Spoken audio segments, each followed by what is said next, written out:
دابا كاين ماتش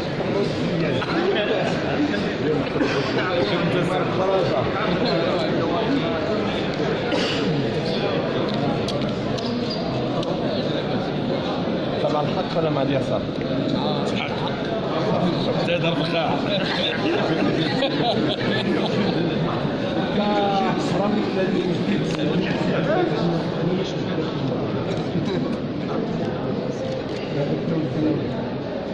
عفاف البرنادي لم يقع حفظ شكايتها ابدا، لان البارح دوزنا في المحكمه في المجلس الاعلى في الغرفه الجنائيه الاولى، ويمكن نقول لكم بان كاين بزاف ديال الامال ان الغرفه تعين جوج ديال خطط التحقيق. اما فيما يخص القرار ديال الوكيل العام رئيس النيابه العامه، فالطعن اللي غادي نديروا له غادي يجعلوا انه غادي يعاود قرايته من جديد، لأن قراره غير قانوني وغير مقبول وغير دستوري، وهذا كيتسمى تشجير بالحجار. غير البراءة البراءة إن شاء الله. ما كاين والو بيناتكم الحمد لله. لا ابدا، احنا كدفاع، لا هذا ضدي. هذا قال لي ما زعما باش يتكبسر لي وانا كنبوسو غادي يغديني من الفوق.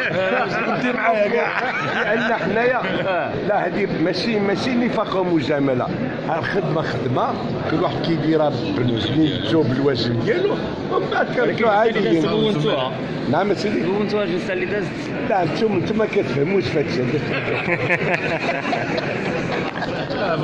ماشي آية المكوسين ابدا، هو قراره باطل، قراره ديال الحمق مثالي، ما عندوش الحق فيه، ما عندوش الحق.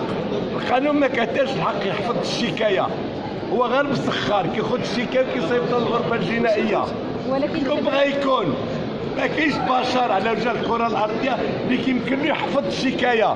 هذا نكران العداله يستحق تطبيق الفصل 240 ديال القانون الجنائي ضده.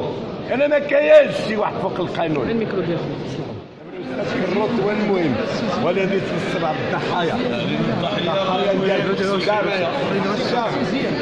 الضحايا ديال الاغتصاب لم يقع. ضحايا افعال ثابته. المغرب هو البلاد ديال العجائب، العلاقات الجنسيه ما كتوقعش فيها المواقعه.